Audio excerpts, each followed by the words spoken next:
Hoje tem programa em comum aqui na Inova, emissora da Rede Caldeirado de Comunicação. Eu recebo no programa de hoje o diretor-presidente do Detran, o Rodrigo de Sá. Também converso com a professora Ângela Bubal de Lima, pró-reitora da Universidade Federal do Amazonas. Tudo isso no Em Comum, que começa agora, aqui na emissora da Rede Caldeirado de Comunicação. Vamos lá!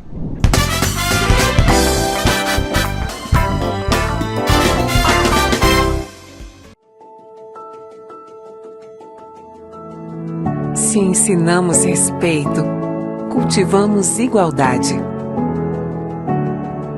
Se ensinamos amor, estimulamos compaixão. Se ensinamos com criatividade, promovemos transformação. Se ensinamos como se planta uma semente, semearemos o futuro do planeta. Pinóquio Centro Educacional e Colégio Marta Falcão. Ensinar é cuidar. Esse é o melhor reconhecimento facial no combate à violência nas escolas. Esse é o drone mais avançado. Esse é o detector de metais mais eficiente. Nada melhor que o olhar e o cuidado da família para evitar a violência nas escolas. O governo do Amazonas está reforçando a segurança com o aumento de ações socioeducativas, mais psicólogos e assistentes sociais disponíveis para atendimento. Se precisar, procure ajuda. Governo do Amazonas. Trabalho que transforma. A Prefeitura de Manaus, em parceria com o Governo do Amazonas, está realizando a maior reforma de feiras e mercados da nossa cidade. 5 já foram entregues e mais 30 estão sendo revitalizadas. A feira da Dona Maria, que gosta de comprar frutas e verduras fresquinhas. E isso é bom para a economia local, pois gera empregos e incentiva a agricultura familiar. A feira do Seu João, que pode oferecer à população os melhores produtos regionais. A feira da família do Carlos, que tem um lugar ideal para se reunir e aproveitar um delicioso café da manhã. A feira é sua. Vem pra feira. Prefeitura de Manaus. O trabalho não para.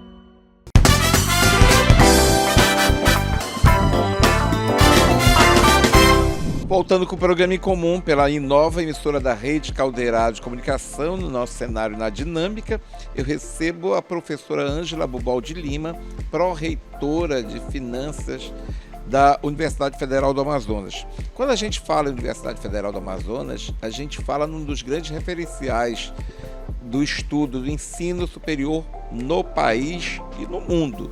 Nós já preparamos grandes profissionais para o mundo, pessoas que hoje em dia estão em outros países, e a gente ficava muito triste quando via a Universidade Federal do Amazonas passando por uma situação grave. Por quê? Por falta de recursos, por falta de apoio financeiro, porque as pessoas não podem funcionar, não podem gerir uma atividade como estudantil, como universitária, sem dinheiro, sem recursos. Mas a Universidade Federal do Amazonas, tomara que saia deste fundo do poço. A gente está vendo que está saindo, né? O professor Pulga, com toda a sua equipe, andam fazendo bons projetos, envolvidos cada vez mais em situações positivas, em projetos positivos. E, professora Ângela, eu tenho muito prazer em receber aqui, e a gente sabe que a Universidade Federal do Amazonas começou a ganhar um novo fôlego a partir do governo atual, né? A gente tem críticas a qualquer governante, mas era uma preocupação muito grande que nós tínhamos em relação aos anos passados, porque nós sabemos a situação da Universidade Federal do Amazonas. Obrigado pela sua presença aqui.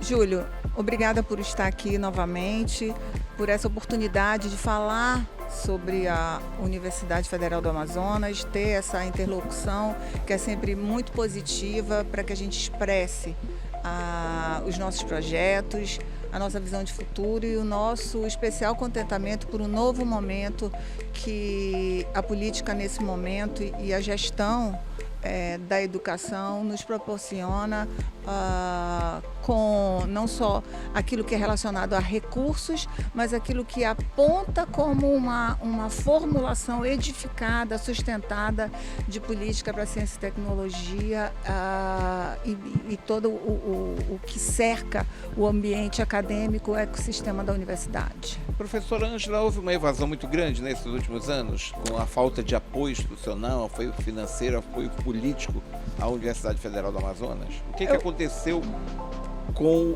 o projeto grandioso que a Universidade Federal do Amazonas sempre teve para a nossa região? Nós sabemos que pela universidade passaram grandes profissionais, existem grandes profissionais, tem grandes profissionais comprometidos com o projeto da Universidade Federal do Amazonas, que existe há mais de 50 anos. Não só o campus da UFAM. É um campus importantíssimo na mais região 100 anos, amazônica, né? Pela sua biodiversidade, inclusive, né? É uma conjuntura de fatores. Eu não posso colocar um fator, um elemento só, ou que ele seja preponderante. É um conjunto de fatores que nos levou a um quadro quase que temerário em relação às universidades públicas federais. A gente fala da Universidade Federal do Amazonas, mas a situação era grave em todas as universidades públicas federais do Brasil, né? Sim, a educação superior federal, ela estava bastante numa situação, eu não digo de penúria, mas de desatenção. Na UTI, vamos dizer assim. Né? Algumas um pouco mais.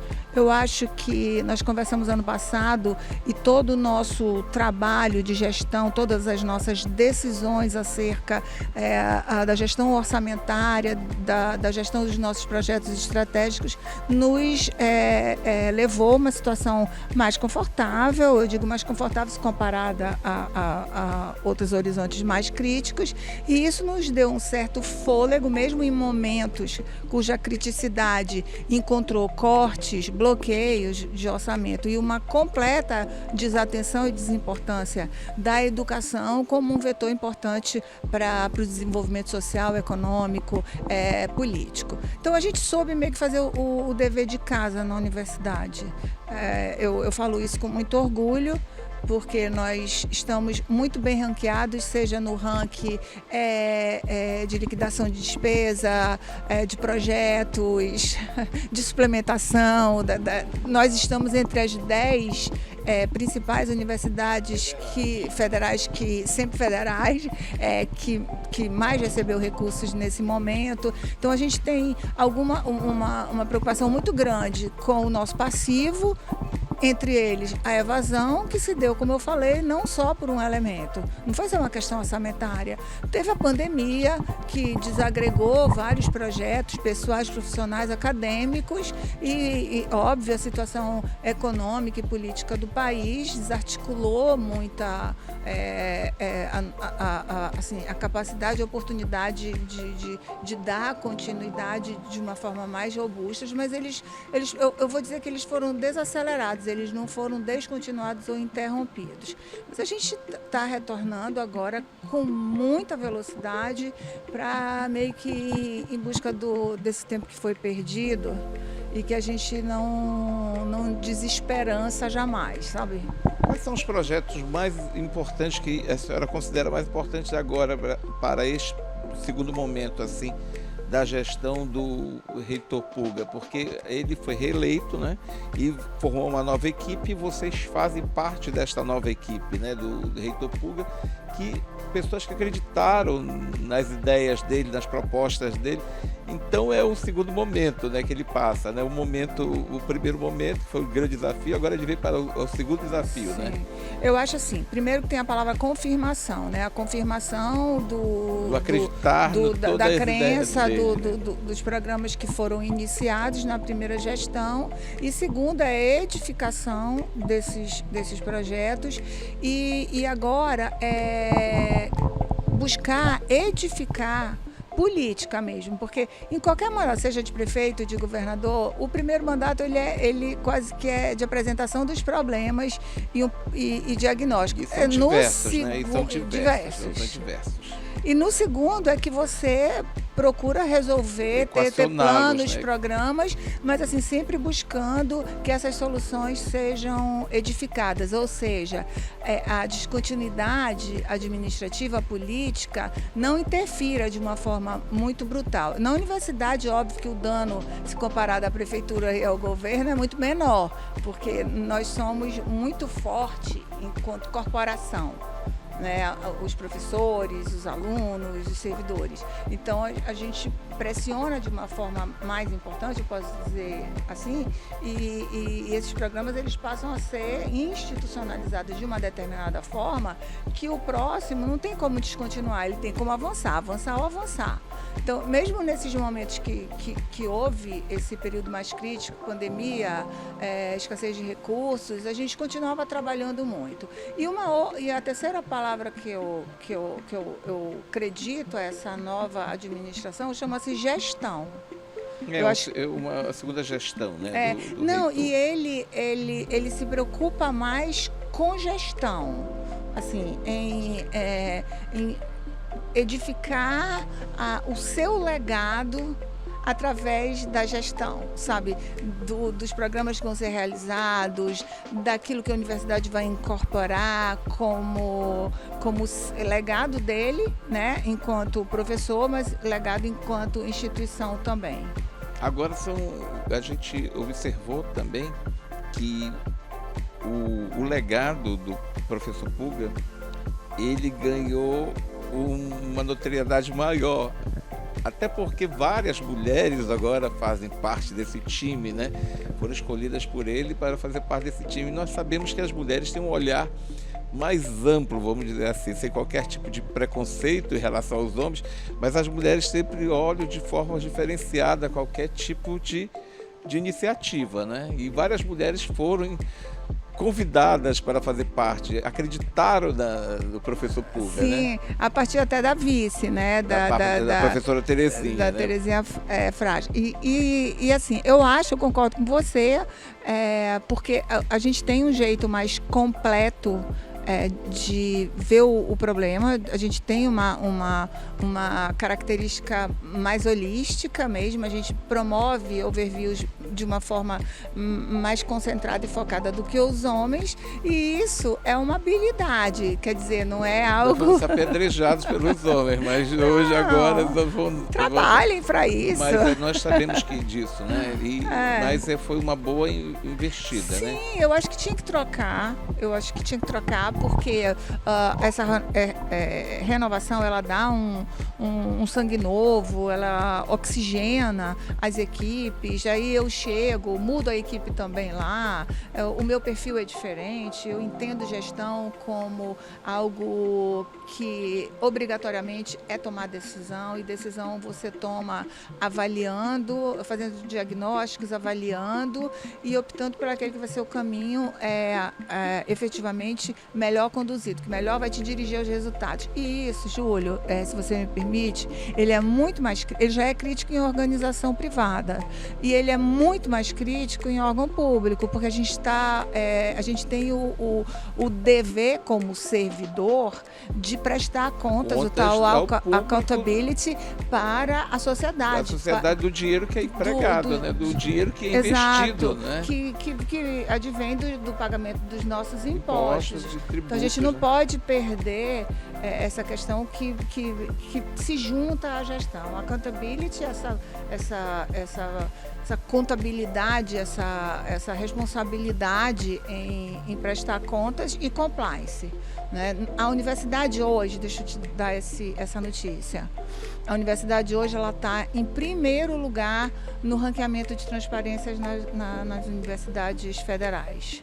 Então, isso é muito importante, Com porque certeza. é o que a gente mais, como cidadão, né, Nós queremos essa espera, transparência, né, dos demanda, nossos gestores, nossos governantes, dos das nossos pessoas governantes. que a gente escolhe. Agora, há um investimento muito forte em inovação também, né, professora Sim. Ângela? A gestão do professor Puga, a sua gestão, vocês têm investido bastante em inovação tecnológica, apostam mesmo nesse segmento, nesse mercado, para formar melhores profissionais, para fazer com que a universidade se fortaleça cada vez mais junto às outras instituições e que contratem os serviços da universidade, né? Que não busquem fora, não precisam buscar fora. Exatamente. E aí eu vou falar de inovação sobre duas dimensões. A primeira dimensão é tecnologia de gestão. Investir em qualificação, investir em processo, investir em modernização, ser ousado nas mudanças. Os órgãos de controle externo, eles têm dado um aporte muito importante como aquele parceiro que está ali para apoiar não é um órgão só controlador, mas é um órgão que ele está pronto para receber as sugestões para mudança. Transforma.gov é um programa, Inova.gov, Lidera.gov. Então, são programas que são carregados de inovação. E a gente vive, né, num estado que tem o distrito industrial, que tem a política de receber incentivos através da lei de incentivos fiscais. Possibilita que empresas investam em ciência e tecnologia. Ela destinem recursos para criar os institutos de pesquisa. Aí você está apontando muito, até tive uma reunião hoje sobre isso, assim, como é que a universidade ela cria laboratórios, ela permite que essas empresas de alta tecnologia do distrito edifiquem estruturas físicas para criar laboratórios que treinem os alunos, que treinem os professores, que criem simulação real e encomenda de projeto dessas empresas que nos fortaleçam em termos de recurso financeiro e oportunizem essa capacitação estratégica que em determinadas áreas os cursos não sobrevivem sem.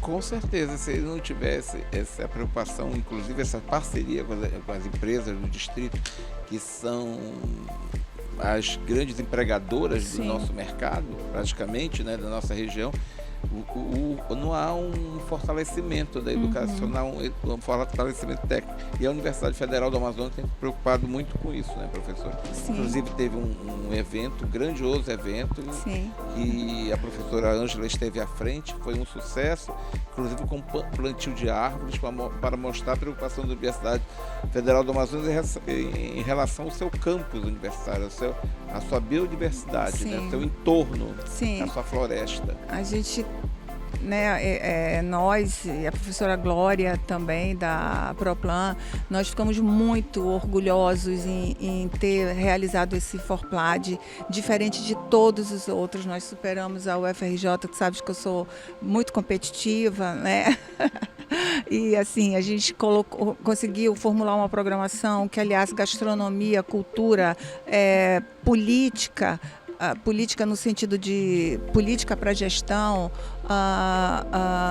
natureza, né? Foi uma imersão na Amazônia que foi a nossa grande proposta, e ao final, como evento mais marcante, foi o plantio, que é georreferenciado, todo mundo plantou, todas as instituições, foram 68 instituições aqui, pró-reitores, representando as universidades, que plantaram o que a gente chama de Jardim das IFES. E eles, de onde lá do sul, vão poder acompanhar o crescimento dessa árvore que eles plantaram. Professora, muito obrigado. Leve nosso abraço ao professor Pulga. Quero te ver várias vezes aqui no programa, porque é um grande prazer tê-lo aqui. Muito obrigada, Júlio. Muito obrigada. Sucesso para todos nós. Daqui a pouco eu volto. Tem mais em comum aqui na Inova. Até daqui a pouco.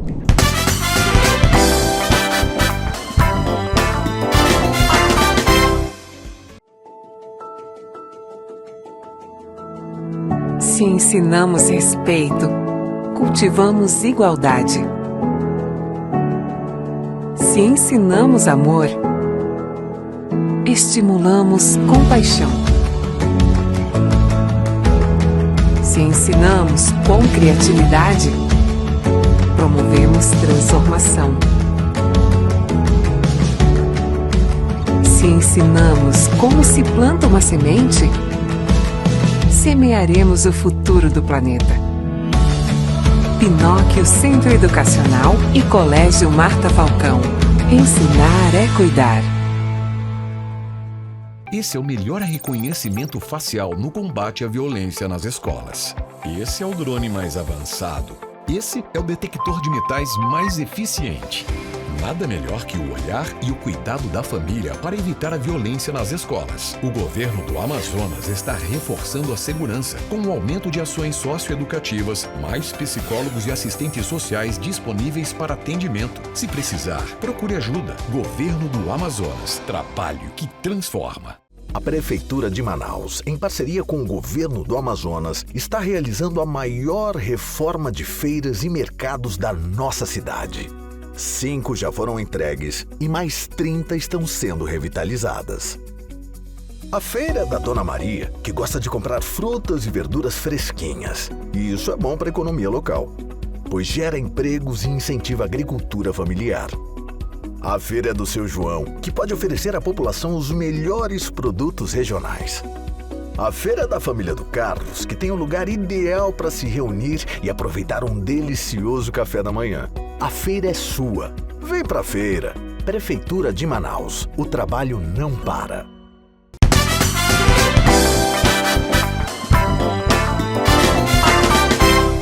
Retorno agora com o programa em comum pela Inova, emissora da Rede Caldeirado de Comunicação, recebendo aqui o diretor prefeito do Detran, o Rodrigo de Sá. E eu fico muito feliz em tê-lo aqui, até porque nós sabemos que são muitas perguntas que o telespectador às vezes faz quando encontra conosco na rua, Rodrigo, mas são perguntas que os próprios telespectadores poderiam responder por si mesmos, porque são imprudentes, muito prudentes. A gente não faz críticas aqui, mas faz comentários que envolvem aqueles motoqueiros que sobem nas calçadas porque querem fugir do trânsito, aqueles pedestres que abusam também, os pedestres também abusam, os motoristas imprudentes de carros de passeio, enfim. Eu acho muito trabalho que vocês têm, né? Vocês têm diariamente muitos afazeres ali do Detran. Quando eu passo pela frente do Detran, todos os dias eu sei que o Detran está cheio de... E as pessoas pensam assim, o Detran só serve para multar. Não, o Detran não só serve para multar. O Detran tem que exercer a sua função de uma forma coerente, faz campanhas educacionais, mas nós, infelizmente, ainda não absorvemos todo esse conhecimento de que devemos cumprir, temos obrigações no trânsito. E o trânsito, com todos os programas que são realizados, continua matando mais que muitas doenças. Infelizmente. Obrigado por estar aqui. Júlio, eu que agradeço mais uma vez o convite, é um prazer estar aqui com você, já tivemos aqui em outras oportunidades, é sempre um prazer voltar aqui no seu programa em comum para a gente falar um pouquinho de um tema tão importante, né? Eu acho que você contextualizou muito bem a importância que o trânsito tem nas nossas vidas, porque comprovadamente os acidentes, grande parte deles são causados por uma ação ou omissão humana, então o comportamento humano influencia muito na qualidade do trânsito que nós temos na nossa cidade, no nosso estado e no nosso país. Eu acho que essa parte da conscientização é o nosso grande desafio. E a gente está à espera aí do movimento Maio Amarelo, que se avizinha, né, no próximo mês, que é um movimento importantíssimo de conscientização para os altos índices de acidentes e de vítimas fatais no trânsito, mas é um desafio muito grande, porque as pessoas às vezes tratam o trânsito como uma política pública subalterna, de segunda, terceira ordem, e esquecem da importância que ele tem nas nossas vidas. Todo mundo é usuário do trânsito, seja um motociclista, seja um motorista de carro, seja o pedestre, como você mencionou, um ciclista. Então todos nós fazemos parte desse sistema, desse meio, desse ambiente que deve ser um ambiente solidário, de respeito, de altruísmo, de pensar não só em você, mas no próximo também. A imprudência continua sendo um dos graves problemas do trânsito do Estado, do trânsito brasileiro, no Brasil inteiro, né? No mundo, diria. Todo mundo diz assim que os piores motoristas do mundo, do Brasil, desculpa, eles estão em Manaus, né? Depois de assim, Manaus e Salvador. São os piores comentários assim, que a gente ouve. Será que eles são mesmo, nós somos mesmo imprudentes? Eu não dirijo, mas eu imagino. Como é que a gente ouve esses comentários maldosos, né? A gente tem trabalhado muito a formação adequada desses condutores, né? O processo é um processo demorado, um processo solene que o CONTRAN impõe para que você tenha a sua CNH. Então, a gente não combate só as transgressões no trânsito com fiscalização ou com a parte repressiva. É importante que a gente tenha em mente a conscientização com a prevenção e também que a gente consiga formar melhor esse condutor. O sistema é utilizado pelas autoescolas, né, que são os CFCs, e muita gente, infelizmente, se prepara para ser um aprovado, um candidato aprovado em uma prova pela qual ele se submete, que é a prova teórica e prática, e é ter a carteira. E ele esquece de se preparar para ser de fato um condutor responsável.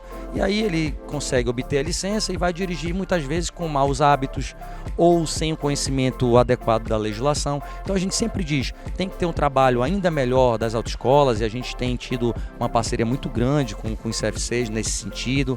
O nosso índice de aprovação aumentou aqui, mas fundamentalmente a gente precisa do apoio também do candidato e da população para que se dedique mais, para que tenham essa consciência de ser um condutor mais responsável. Mas aqui a gente ainda tem algumas práticas, né? Aquela coisa de andar numa velocidade reduzida na faixa da esquerda, de ultrapassar sinal vermelho, né? De não olhar retrovisor, não dar a seta indicativa de mudança de faixa. São coisas muito comuns que a gente enxerga corriqueiramente no nosso trânsito. Vou fazer uma pergunta assim, que ela é meio comprometedora, mas quem é o pior motorista? O homem ou a mulher? É assim, é uma coisa, é um ponto que eu gostaria de saber sempre, porque dizem as mulheres dirigem mal.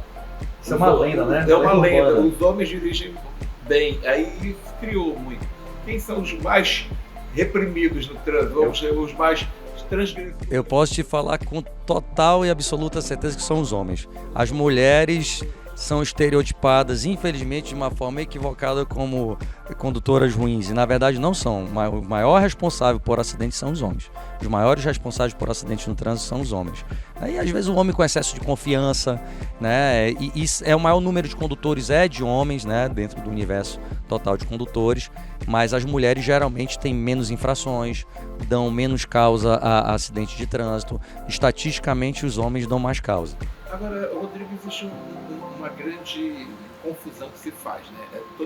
Ninguém consegue fazer a divisão correta do serviço do Detran com o serviço do IMMU, né? Tem gente que diz assim, foi culpa do Detran, tudo cai do Detran. Às vezes foi uma ação do IMMU, o Detran tem as costas largas. Às vezes foi uma ação do IMMU, né? Aquele pessoal do Detran, tudo é o Detran. Eu acho que nós absorvemos essa cultura no Brasil, tudo é o Detran, né? Tudo que é a culpa é do Detran. As multas são do Detran, quem multa é o Detran, quem revoca a carga é o Detran, quem prejudica é o Detran, quem faz tudo é o Detran, né? Todo mundo tem pavor do Detran, né? Isso é verdade. A gente adotou, Júlio, um protagonismo muito grande, especialmente depois que o governador Wilson Lima assumiu o governo. Ele sempre nos deu a diretriz de humanizar as instituições. Então o Detran tinha aquele estereótipo, como você bem disse, tudo é o Detran, tudo que é ruim é Detran. O Detran é repressivo, é burocrático, é fiscalizador, é arrecadador, e a gente conseguiu transformar a imagem do Detran numa instituição mais cidadã. Isso é muito fruto da filosofia que o governador Wilson Lima nos impõe, que é de humanizar as instituições. Não à toa que nós criamos os projetos sociais, que eu acho que a gente vai falar daqui a pouquinho deles. Mas assim, e é muito importante essa sua pergunta, porque é uma distinção que se faz necessária e muitas vezes, na maioria das vezes, a população realmente confunde. O IMMU é o Instituto Municipal de Mobilidade Urbana. O município de Manaus é municipalizado no trânsito e o Código de Trânsito, ele é municipalista, ele traz uma série de atribuições ao gestor local, ao município. Manaus é uma cidade que historicamente já é municipalizada, o IMMU cuida das normas de circulação, parada e estacionamento. Eu sou muito demandado muitas vezes até por amigos que tem um carro removido porque estava no estacionamento proibido. Porque mesmo as pessoas mais esclarecidas não têm conhecimento em relação aos serviços do Detran e do IMMU. Isso, então a fiscalização diária, na rua, de semáforo, de ultrapassagem de semáforo vermelho, de estacionamento proibido, né, de velocidade de via, isso é especialmente atribuição do município. O Detran cuida das normas e ele atua com infrações de abordagem. O que o Detran faz geralmente? Fiscaliza, aborda o carro e verifica a condição do condutor e do veículo, porque nós temos constitucionalmente e legalmente a missão de formar condutores e registrar os veículos e capacitar profissionais na área do trânsito. Esse é o verdadeiro tripé do Detran, que hoje se expandiu muito no país inteiro. Então o Detran cuida de políticas públicas diversas, não só serviço público fundamental para a população, mas também garante a propriedade com registro de veículo, garante um emprego e renda com a formação de profissionais na área do trânsito e faz o controle dos nossos condutores e supervisiona a formação desses motoristas. Tem gente que quando vai pagar o seu IPVA, chega lá, está cheio de multa, e eles falam assim, mas o Detran é preocupado, tem que tirar isso aí, não sei mais o que mais esquece que foi multado pelo IMMU. Tem IMMU, tem DENIT, tem PRF, o Detran só organiza tudo isso, só absorve para poder colocar no sistema. PRF também, que muita gente vai para a estrada, esquece que a PRF também. Exatamente. Não é? Aí cai tudo na costa do Detran. Na costa do Detran, porque naturalmente que a gente tem a missão de reunir todas essas informações, porque nós aqui fazemos de fato o controle da frota, dos condutores, então o Detran de todo o estado reúne todas essas informações, mas nós somos destinatários disso e o órgão de origem que autua. Nem toda a autuação, nem toda a multa aplicada é do Detran. Você frisou muito bem que tem as outras entidades que pertencem ao Sistema Nacional de Trânsito, PRF, Instituto Municipal, DENIT, enfim. E aí você pode receber a autuação de várias entidades dessas. E isso tudo vai ser cobrado lá na conta que o Detran vai apresentar quando você vai renovar a sua licença, né, do seu licenciamento manual do carro. Aí o Detran é culpado de todas as multas que às vezes a pessoa não tem consciência de que foi numa estrada, em Presidente Figueiredo, Manaus-Taquatiara, Manacapuru. Tem multa também do Batalhão de Trânsito, que é uma entidade conveniada conosco que pode autuar também. Então fico feliz aí de aproveitar a tua grande audiência para conscientizar e orientar a população, esclarecer. E a gente vê quando as multas chegam que elas são divididas, né? Que vem com a logomarca do órgão que... Exatamente. E quando você vai licenciar seu carro, você tem um espelho lá no protocolo do serviço e tem lá também a divisão detalhado, né? Multas municipais, estaduais e federais, né? Então tem toda essa divisão lá também. Olha, as pessoas às vezes não reparam isso, não observam isso. O Detran tem realizado vários projetos sociais, né? A gente vai começar a abordar os projetos sociais que o Detran tem se preocupado muito, principalmente na gestão do governador Wilson Lima. Júlio, isso aí para mim eu diria que é a cereja do bolo, né? No Detran, quando a gente assumiu, o governador me deu uma missão muito clara de reestruturar a instituição, de mudar esse estereótipo ruim que a instituição tinha perante a população. Então nós tínhamos um tripé com 3 grandes desafios. Primeiro é organizar administrativamente, e aí nós fizemos o primeiro plano de cargos e carreiras e remuneração, primeiro concurso público homologado, enfim. Depois de ampliar, né, o parque tecnológico, de modernizar os serviços do Detran, isso também nós fizemos, e ainda em processo contínuo de evolução, isso é importante frisar, porque a tecnologia está sempre em evolução e a gente tem que sempre estar trilhando esse caminho. E o terceiro, que é interiorização. Levar o Detran cada vez mais forte para o interior do estado. Isso é muito importante, porque muitas vezes o cidadão do interior não tinha a possibilidade de ter os mesmos serviços que são oferecidos na capital, e a gente tem alcançado muitos municípios graças à determinação do nosso governador. E os projetos sociais, eu costumo dizer que foi a cereja do bolo, né? Fazem parte do programa Detran Cidadão, que vai ao encontro daquilo que eu falei agora há pouco, da determinação do governador Wilson Lima de humanizar as instituições. Então ele sempre foi muito preocupado, especialmente com aquelas pessoas que mais precisam, aquelas pessoas em condição de vulnerabilidade social e econômica, e de onde menos se esperava, Júlio, né, por conta de todo o histórico, de toda a imagem, né, que o Detran tinha, né, mal falado, estereotipado de instituição burocrática, de onde menos se esperava, se criou projetos sociais de suma importância para a população. Aí nós temos a CNH Social, nós temos o projeto Motociclista Legal, que tem um enfoque voltado para profissionais da área de trânsito que pilotam motocicleta, e nós temos uma realidade muito latente no nosso estado, que é o mototaxista, que representa o principal modal de transporte no interior, né? Eu vou fazer um intervalo comercial contigo e volto, que eu quero que você explique melhor. Me empolgo para falar desses projetos. Aí... Te empolgue, eu também me empolgo para nós abordarmos esse projeto, porque mostra a preocupação do governador Wilson Lima em relação ao trânsito do estado do Amazonas. Exatamente. Vou fazer um breve intervalo comercial e retorno. Daqui a pouco retorno, tem mais em comum aqui.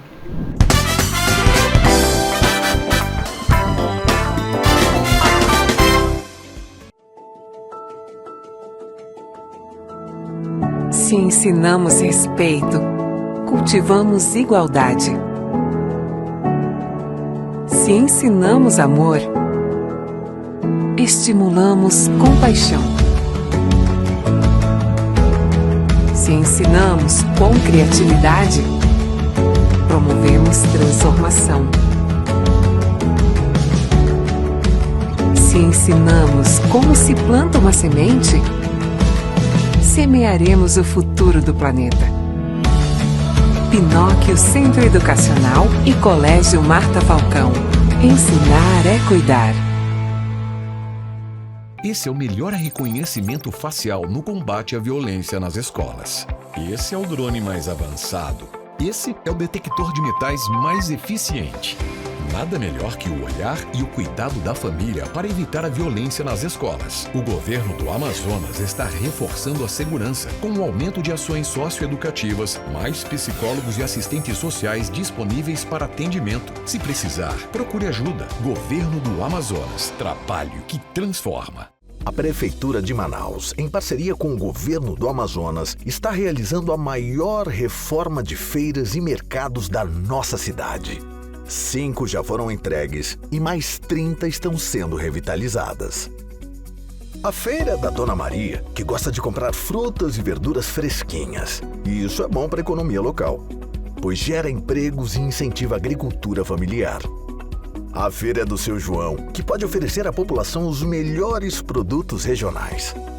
A feira é da família do Carlos, que tem um lugar ideal para se reunir e aproveitar um delicioso café da manhã.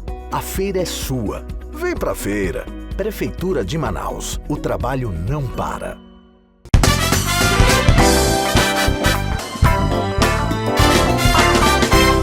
Retornando com o programa em comum e continuo conversando com o diretor-presidente do Detran Amazonas, o Rodrigo Fissaco. Diretor-presidente, eu vi que há uma empolgação muito grande em relação a essas propostas do governador Wilson Lima, inclusive de humanizar o Detran. Os projetos sociais fazem parte do governo Wilson Lima, né? E sempre desde que assumiu o governo no seu primeiro mandato mostrava isso e agora cada vez mais vem se implementando. E os seus grupos de trabalho foram levar para as ruas, junto à sociedade, foram desenvolver ações que tornam o indivíduo cidadão, vamos dizer assim. Isso busca e reforça a cidadania, né? Quando você tem uma CNH social, uma CNH cidadã, você tem a CNH que você pode apresentar esse documento. Inclusive, é um documento de grande importância que eu nunca vou ter, porque eu não quero aprender a dirigir mesmo, mas é o único documento que eu não tenho o menor interesse de ter. Mas, evidentemente, tem muita gente que sonha com isso e não tem dinheiro para conseguir esse documento que é de importância para o trabalho, para o estudo, para a vida, para diversas atividades, né? Verdade, Júlio. Na verdade, eu costumo dizer que a CNH social é muito mais do que um documento que te permite dirigir. Ela é um instrumento de transformação social. Isso se mostra cada vez mais evidente na medida que as profissões que mais crescem no mercado são as profissões ligadas ao trânsito. E isso se potencializou muito, especialmente pós-pandemia. Motorista de aplicativo, mototaxista, o motofretista, que é o motoboy delivery, que nós utilizamos muito no período de isolamento social. E você falou muito bem também, a CNH hoje, ela se torna inclusive um requisito para muitos postos de trabalho, inclusive no distrito. Então você pode ter a CNH como requisito para nomeação em determinado cargo público. Então a CNH é um documento de extrema importância, não apenas para que você tenha condições de dirigir legalmente, mas ela te abre portas, ela te abre oportunidades. E a CNH social, sem dúvida alguma, é um dos maiores projetos do governo Wilson Lima. O governador sempre teve essa preocupação de levar ações efetivas que transformem a vida das pessoas. Por isso, o lema, o trabalho que transforma, isso tem se mostrado cada vez mais evidente no nosso cotidiano. E a CNH social no Amazonas é o maior projeto de CNH gratuita em todo o país, Júlio. No primeiro ciclo, nós contemplamos 40 mil pessoas. E nesse segundo ciclo, o governador anunciou 80 mil vagas. Em números absolutos, é o maior do país. Como é que é feita essa seleção? A gente está com inscrição aberta agora, até quero aproveitar a oportunidade do teu programa, a grande audiência, detrancidadão.am.gov.br.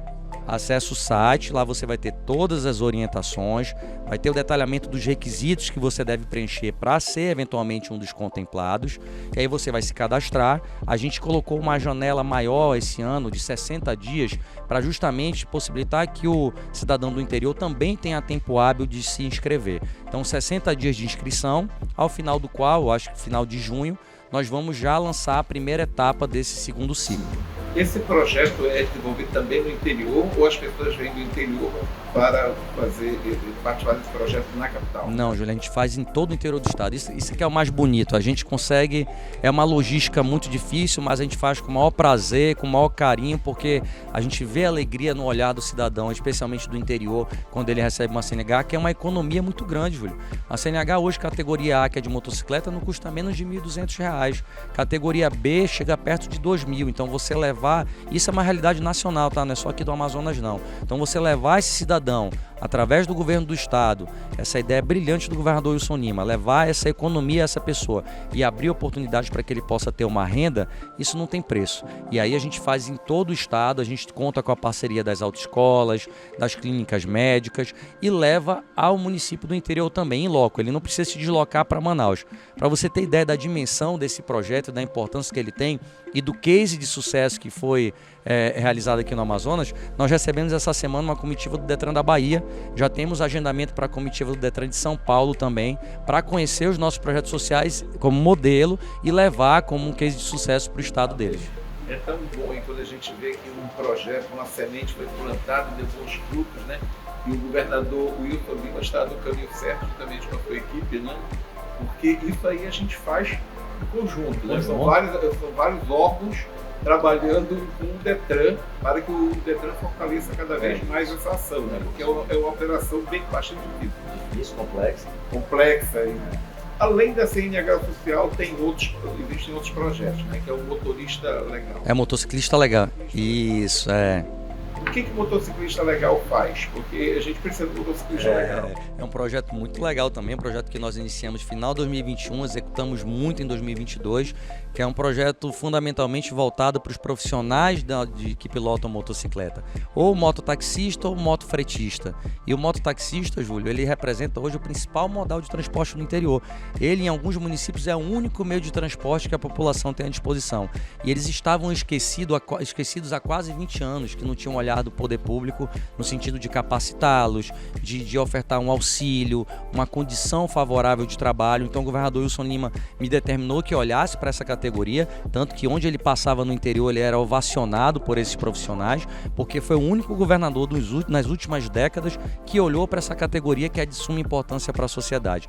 E o projeto consiste em levar capacitação gratuita para essa categoria, que é um curso obrigatório para que ele possa exercer a função, e ele não paga nada para fazer o curso, e ainda ele recebe um kit de segurança para que ele possa trabalhar de maneira adequada, que consiste na entrega do colete, sinalizador e dos capacetes, tanto para ele quanto para o passageiro.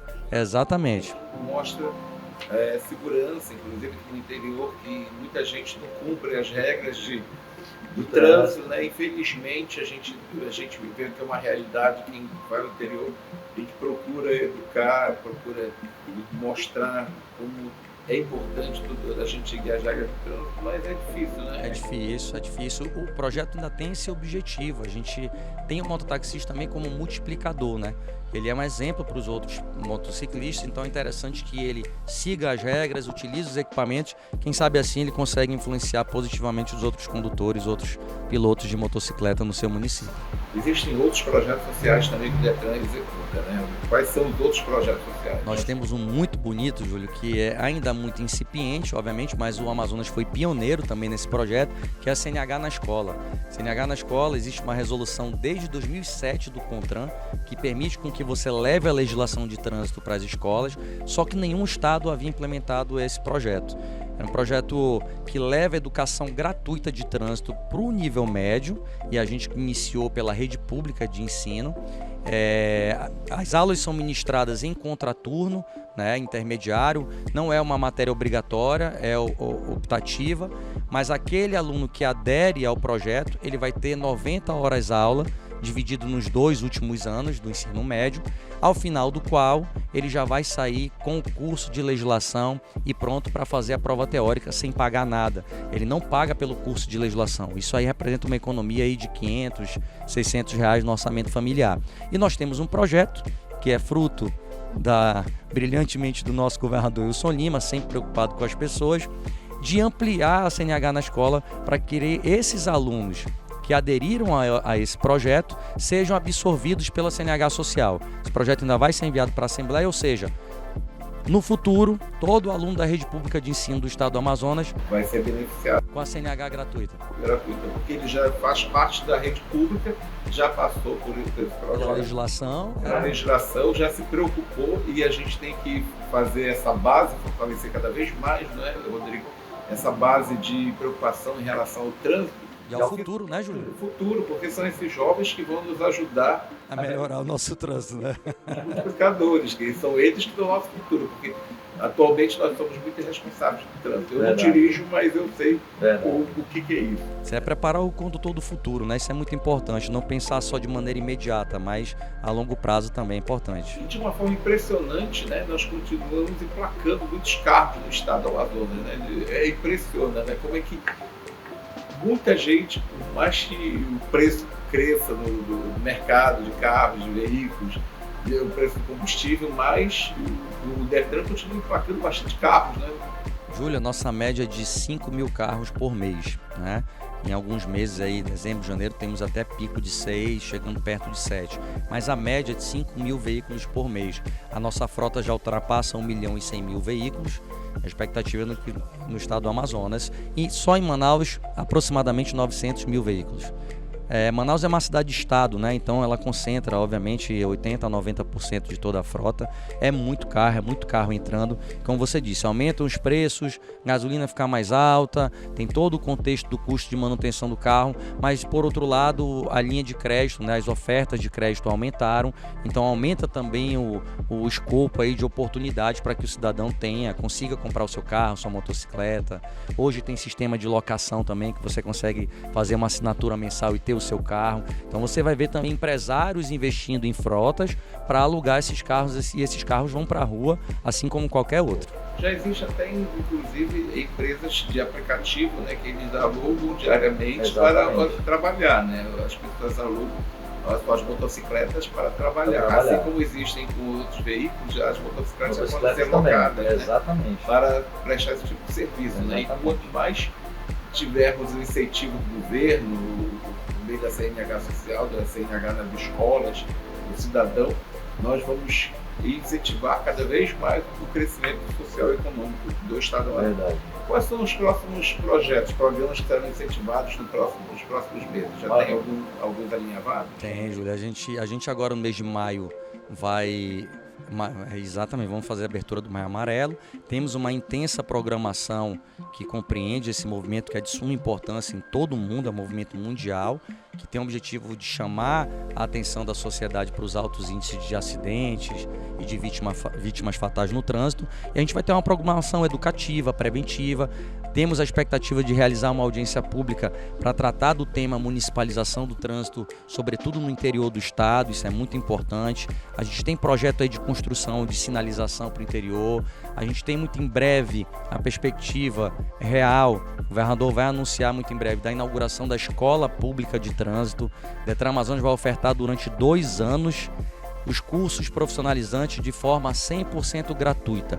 E ao final desses 2 anos, a Escola Pública de Trânsito vai continuar atendendo de forma gratuita as pessoas de baixa renda. Então, é um marco também do governo Wilson Lima, que é, de fato, olhar para as pessoas que mais precisam. E o Detran terá uma Escola Pública de Trânsito que vai ofertar esses cursos gratuitamente a toda a população.